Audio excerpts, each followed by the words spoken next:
আসসালামু আলাইকুম এভরিওয়ান। আজ অনেক দিন পর আম্মু মুরগির রোস্ট রান্না করেছে। আমেরিকাতে আসার পর মুরগির রোস্ট খাওয়া হয় না বললেই চলে, তাই আজকে অল্প কিছু ইনগ্রিডিয়েন্টস দিয়ে মুরগির রোস্ট রান্না করে ফেলেছি। প্রথমেই মুরগিটাকে ভিজিয়ে ধুয়ে নিয়ে তারপরে মুরগিটা মশলা দিয়ে ম্যারিনেট করে রেখেছি। তারপরে দেখে নিচ্ছেন ভেজে নিচ্ছি।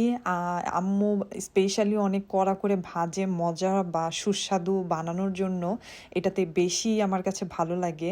এইভাবে একদম ভাজা ভাজা করে নিয়েছি। এখানে শুধু আপনার থাই আর পায়ের মানে রানের পিসই আছে। দেখতেই পাচ্ছেন ভালো করে তেল দিয়ে বাটার দিয়ে ভেজে নিয়েছি একদম সুন্দর করে।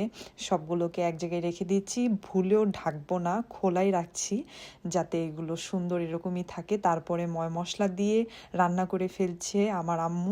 খাবারটা খুবই ঘ্রাণযুক্ত হচ্ছে। আপনারাও বাসায় ট্রাই করতে পারবেন। বিশেষ দিনে বাসায় যেদিন সবাই একত্রে থাকে ওই দিন কিছু স্পেশাল খেতে ভালোই লাগে। দেখেই ফেলছেন রান্নাটা একদম অল্প কিছু ইনগ্রিডিয়েন্টস দিয়ে হয়ে গেল একদম অল্প সময়ের মধ্যে। খাবারটা খেতে খুবই সুস্বাদু হয়েছে। আপনারা বাসা অবশ্যই ট্রাই করে দেখবেন। আমেরিকাতে আসার পরে অনেক দিন হয়েছে রোস্ট খাওয়া হয় না। আম্মু আসার পরে এই প্রথম ট্রাই করা হলো এবং আপনারাও অবশ্যই বাসায় ট্রাই করবেন এবং জানাবেন আপনাদেরটা কেমন হয়েছে।